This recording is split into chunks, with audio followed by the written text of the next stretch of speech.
The Book of Ruth. Now it came to pass, in the days when the judges ruled, that there was a famine in the land, and a certain man of Bethlehem, Judah, went to dwell in the country of Moab, he and his wife and his 2 sons.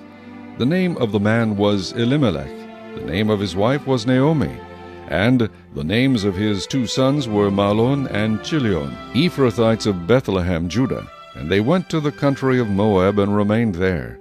Then Elimelech, Naomi's husband, died, and she was left, and her 2 sons. Now they took wives of the women of Moab. The name of the one was Orpah, and the name of the other Ruth, and they dwelt there about 10 years. Then both Mahlon and Chilion also died, so the women survived her 2 sons and her husband.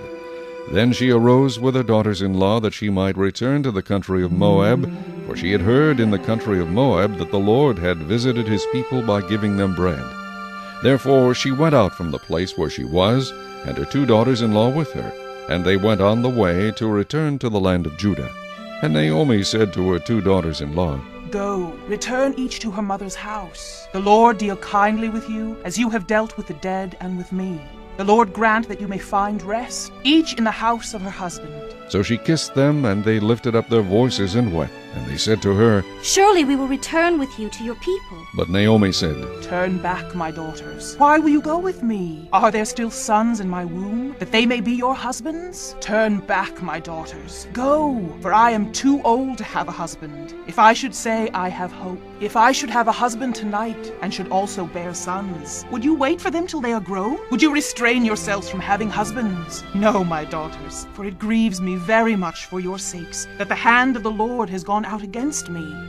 Then they lifted up their voices and wept again. And Orpah kissed her mother-in-law, but Ruth clung to her. And she said, Look, your sister-in-law has gone back to her people and to her gods. Return after your sister-in-law. But Ruth said, Entreat me not to leave you, or to turn back from following after you. For wherever you go, I will go, and wherever you lodge, I will lodge. Your people shall be my people, and your God my God. Where you die, I will die, and there will I be buried. The Lord do so to me, and more also, if anything but death parts you and me. When she saw that she was determined to go with her, she stopped speaking to her. Now the 2 of them went until they came to Bethlehem. And it happened, when they had come to Bethlehem, that all the city was excited because of them. And the women said, Is this Naomi? But she said to them, Do not call me Naomi, call me Mara, for the Almighty has dealt very bitterly with me. I went out full, and the Lord has brought me home again empty. Why do you call me Naomi, since the Lord has testified against me, and the Almighty has afflicted me? So Naomi returned, and Ruth the Moabitess, her daughter-in-law, with her, who returned from the country of Moab. Now they came to Bethlehem at the beginning of barley harvest.